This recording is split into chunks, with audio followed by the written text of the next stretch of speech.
Dear students, good afternoon. I welcome you to the online counseling session being organized by Dr. B.R. Ambedkar Open University, Hyderabad. I am Dr. S.M. Fasula, counselor for this session. Uh, in this online counseling session, we are dealing with the core paper of the sixth semester. The title of the paper is English Fiction. You may recall we began talking about different topics in this course in the last class, and we looked at the entire syllabus, which is divided into five different blocks spread across 15 different, units. In the last session, uh,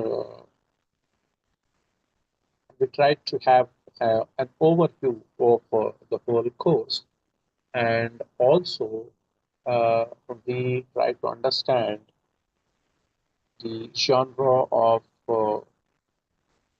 fiction, that is a novel, and how it emerged as a new genre in the 18th century British society.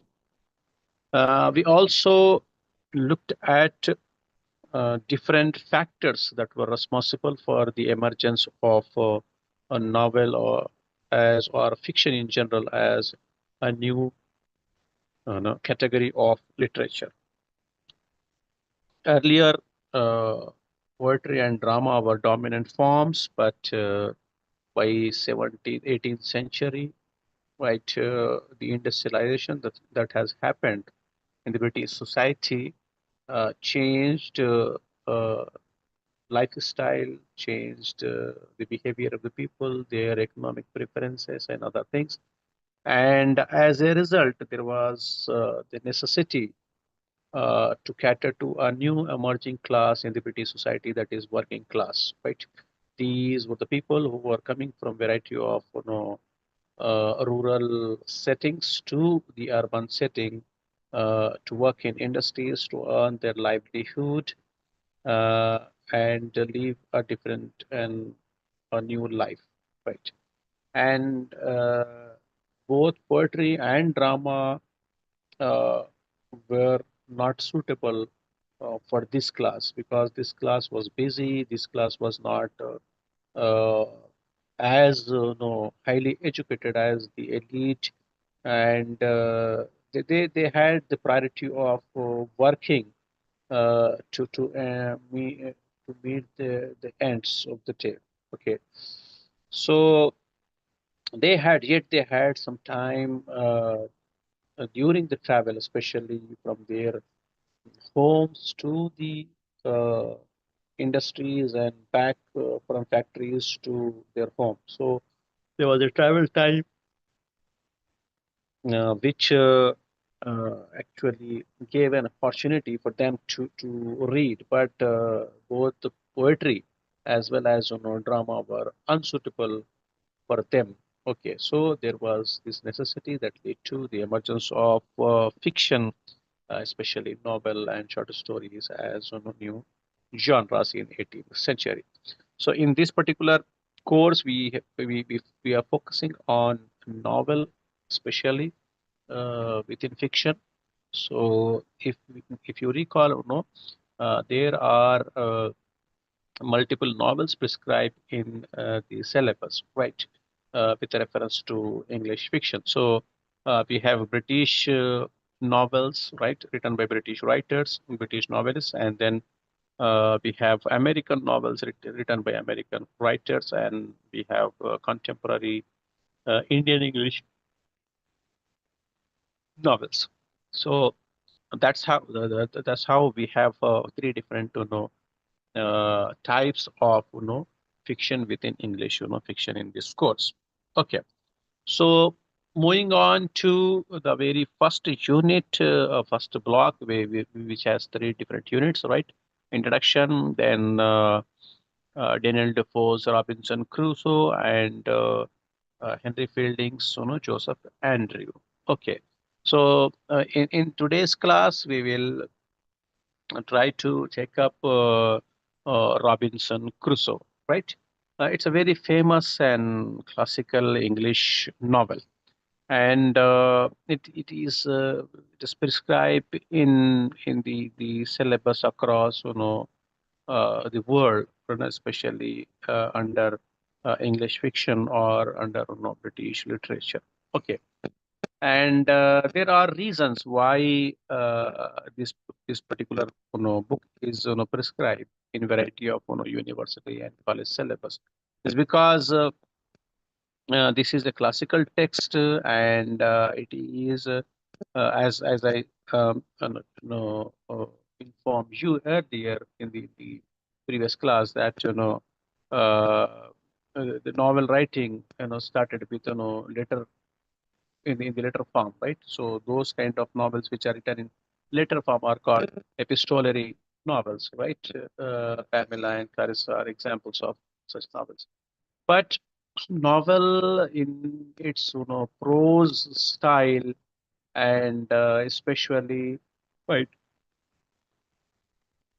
having plot and descriptive, a lot of description, rich with the description and characters, that kind of novelty uh, in a true sense began with Daniel Defoe. So that's why uh, many consider him as the pioneer of novel writing in English. Okay, so this novel, Robinson Crusoe, is one such example of a new type of novel. Okay, and that's why he is regarded as one of the first English novelists because of the kind of uh, fiction he has written. Okay, unlike letter writing, uh, he began a new kind of a genre through this novel. So that's why it is important that it is prescribed in the syllabi across across multiple universities and colleges. Yes. So yes. So coming to Robinson Crusoe, Robinson Crusoe has a very long title. Okay, the actual title of the novel, the original title of the novel is not just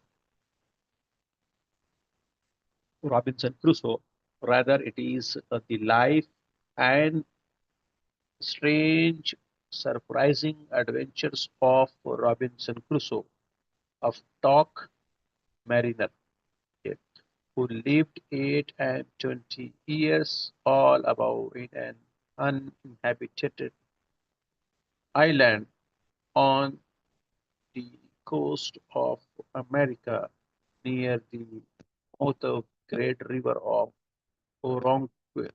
Oronqui. Okay, this is a very, very long actually uh, title, right? What we are familiar with are the short titles of the novel, but this being one of your first novels in English, so we know that the three important things are highlighted: the life and adventures of Robinson Crusoe. If you are bold, right? So you can read it that way: the life and adventure of Robinson Crusoe. But the actual one is the life and strange, surprising adventures of Robinson Crusoe of the blah blah blah blah. Okay, so this novel, right? The very title of the novel tells us a few important things, right? So here we can pay attention to two important. This novel is about Robinson Crusoe, number one, and this novel is about not just Robinson Crusoe but his life and his adventures. Okay, so these are the two important things. So it clearly gives a picture, an idea to the reader that what they can expect in the novel, right? So this novel is about the life story and especially the adventures of a character or a person named, Robinson Crusoe. Okay, now let's take some basic facts in the very beginning. Right? Robinson Crusoe is a novel which was published in the year 1719. Remember, it is published in the year 1719, which is on the early 18th century, right? So, in the 18th century, in the earlier decades, it is published. Okay, and this is one of the first English novels, and because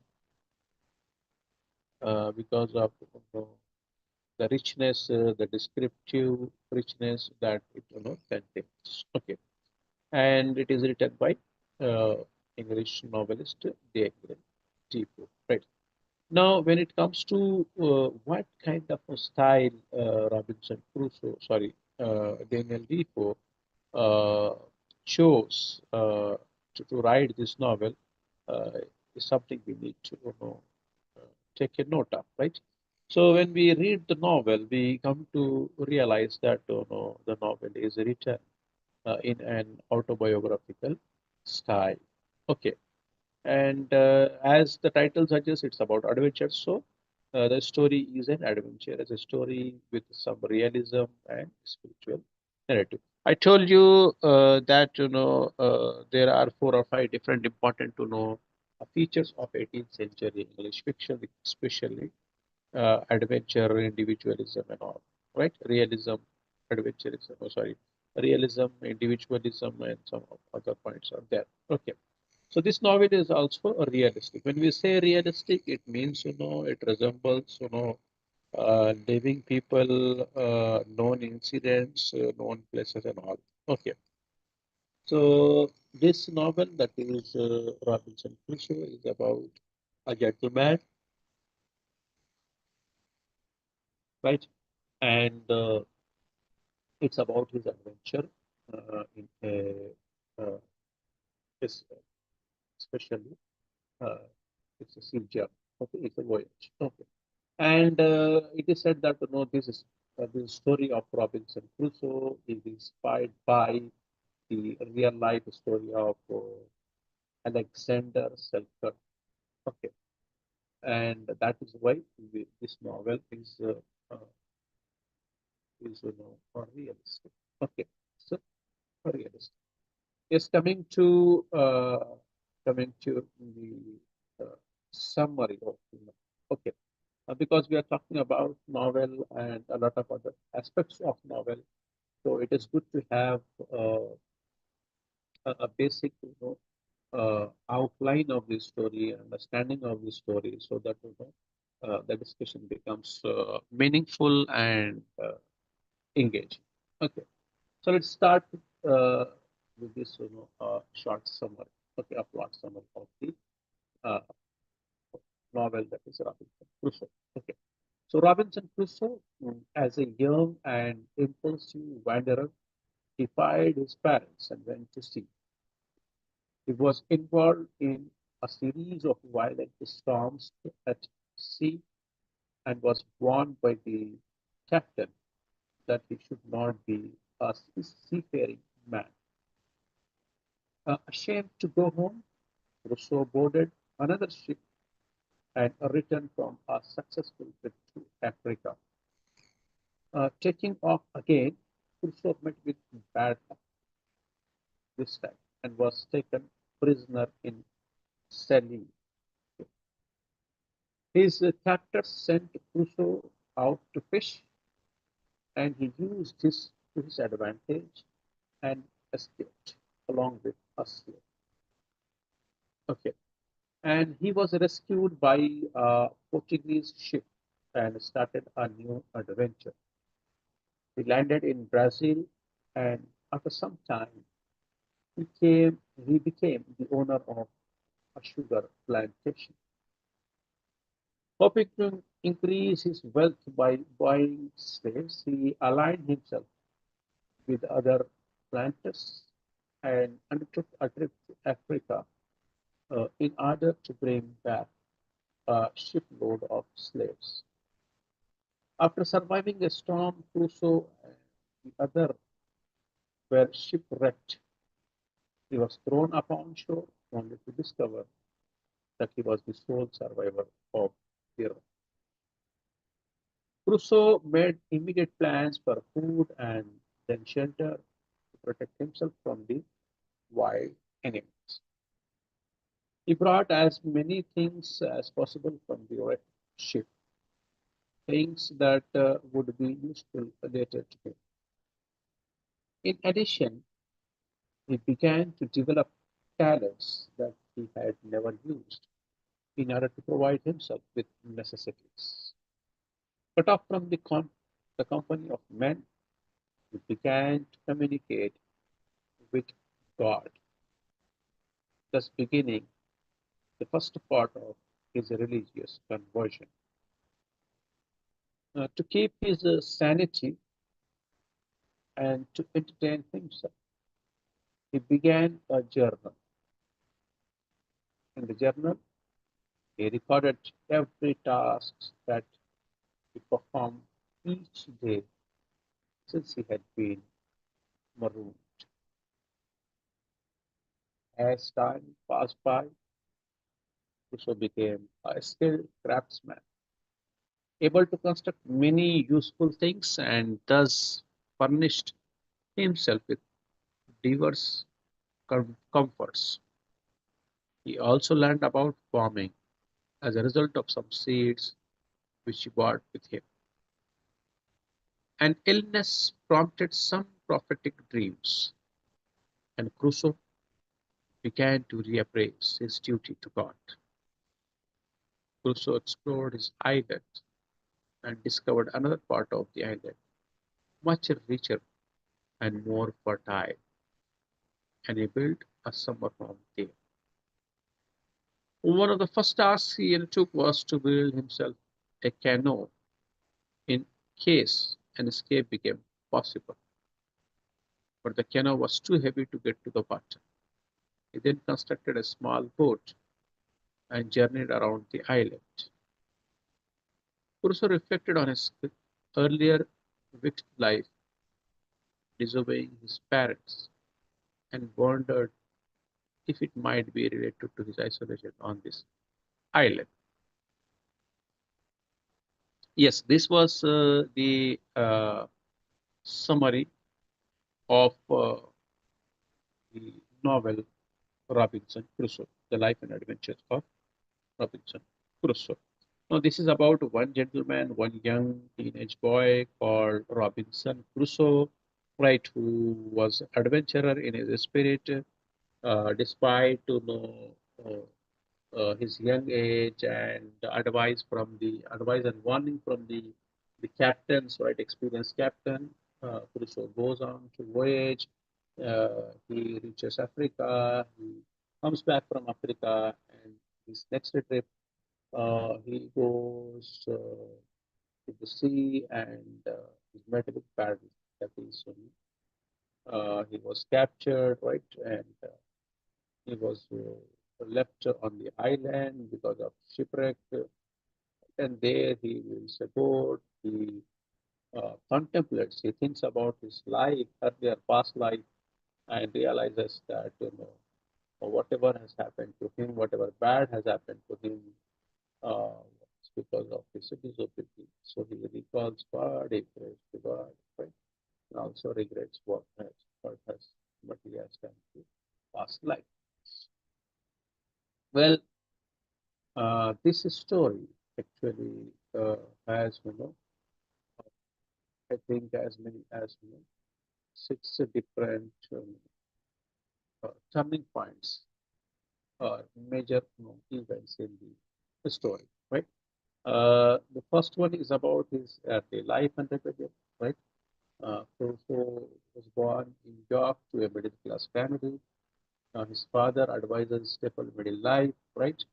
but because of his adventurous spirit, he rejects advice and goes to sea.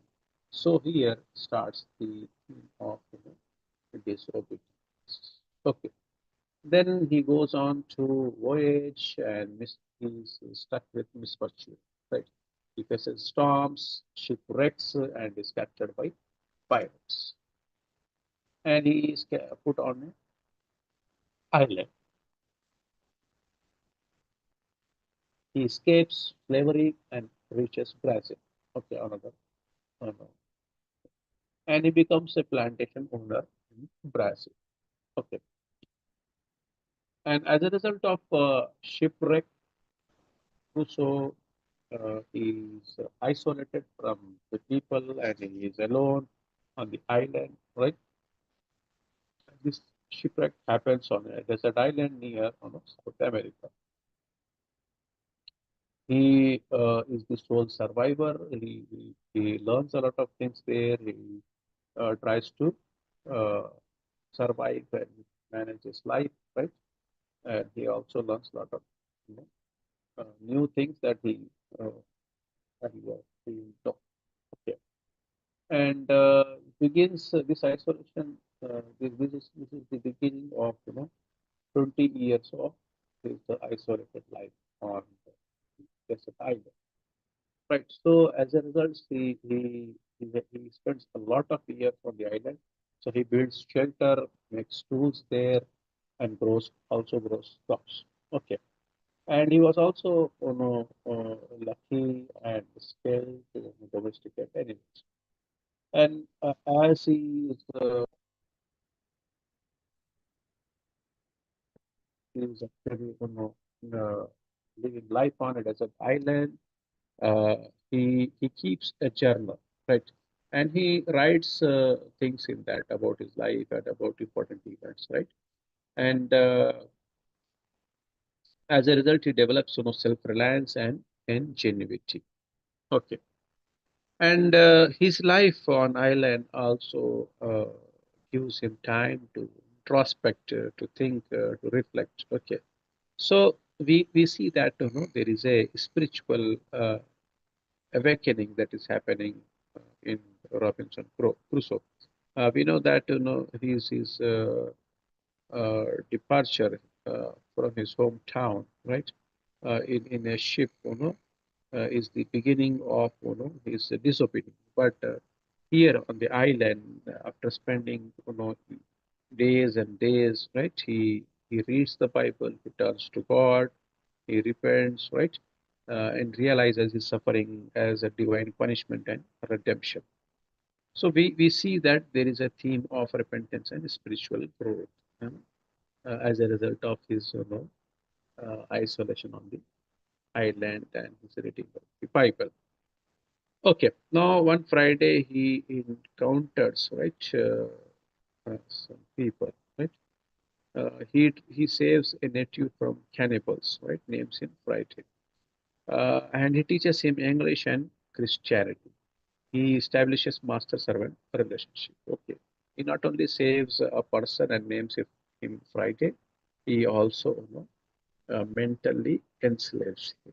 Okay, so becoming his master because he teaches him, and eventually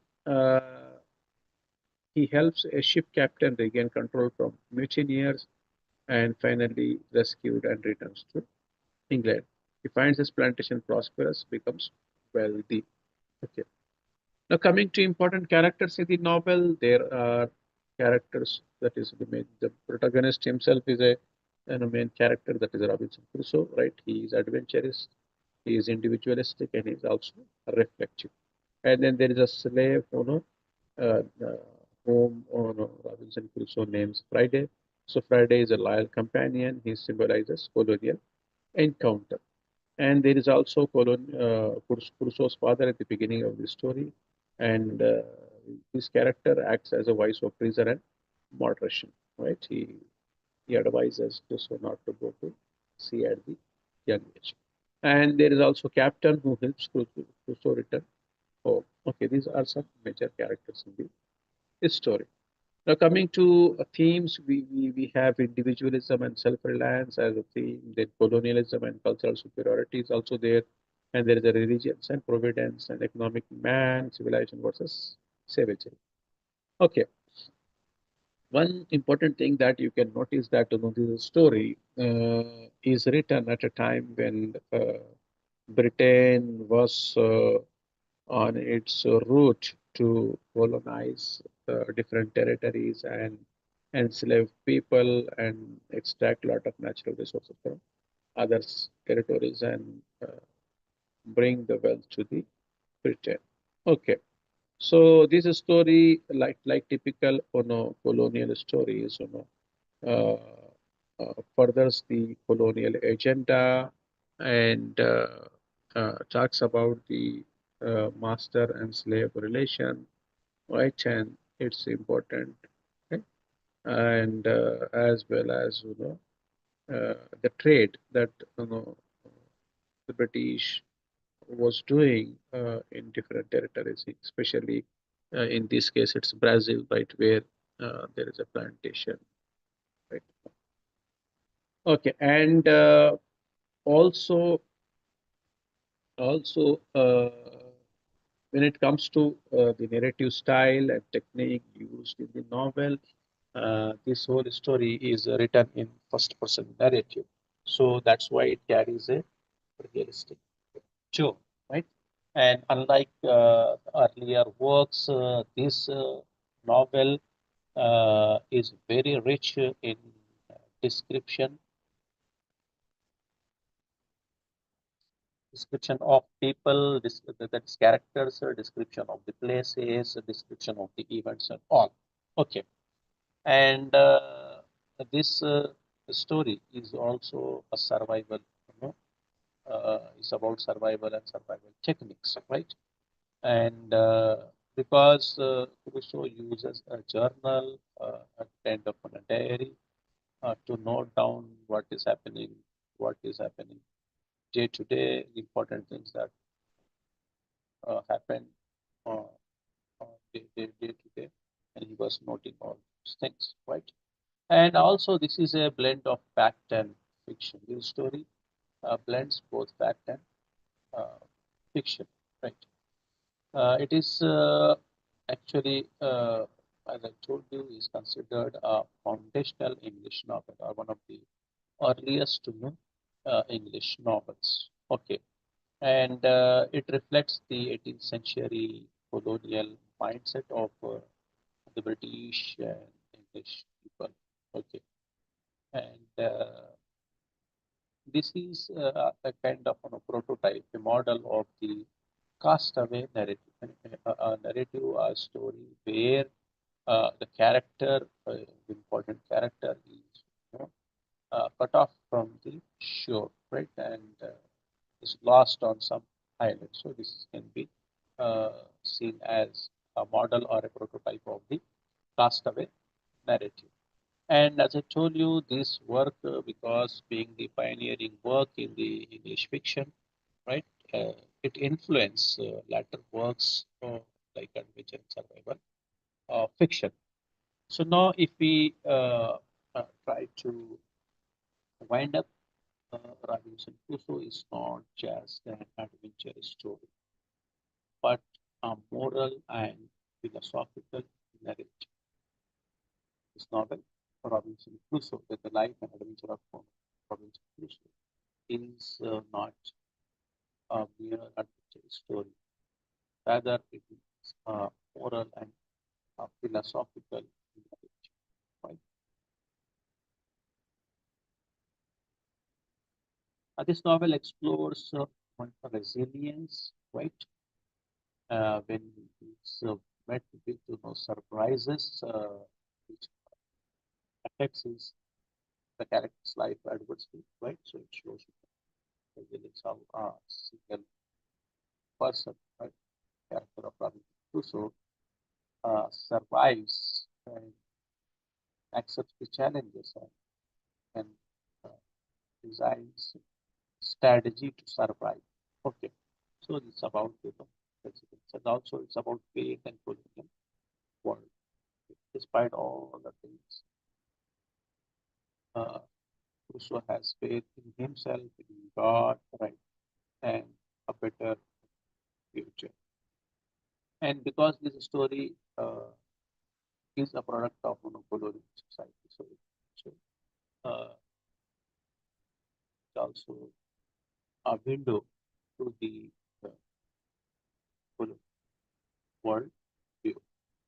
And it remains relevant for discussions on empire, identity, and survival. So, from three important points of view, that is empire, identity, survival, this story remains relevant even today. Okay, so I hope you understood uh, this story, the summary of the story that presented, and also different important aspects of the novel, that is the life and adventures of Robinson Crusoe, written by Daniel Defoe in the year 1790. So I hope this helps you to prepare further